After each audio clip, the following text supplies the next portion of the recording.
ba sa balita ang mga hearing sa Senado? Kami po yung nagdala doon sa Delta Gate hangar sa Pasay. Yung 5 maleta po na dinala doon sa Ilocos. Let me call on them 18 kargador.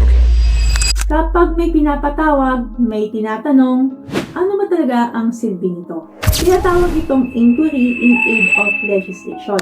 Ibig sabihin, nag-iimbestiga o nagtatanong ang Senado para makakuha ng impormasyon na makakatulong sa paggawa o pagpapabuti ng batas. Pero linawin natin, hindi ito paglilitis, hindi ito korte, hindi ito final judgment.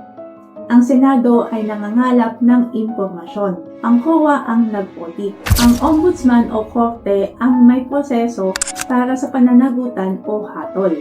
Kaya pag may dramatic na hearing, tandaan, simula ito ng proseso, hindi dulo. Mahalaga ang Senate inquiry dahil minsan dito lumalabas ang problema sa batas, pondo o implementasyon. Halimbawa, may batas pero hindi maayos ang pagpapatupad. May ahensya pero kulang ang accountability.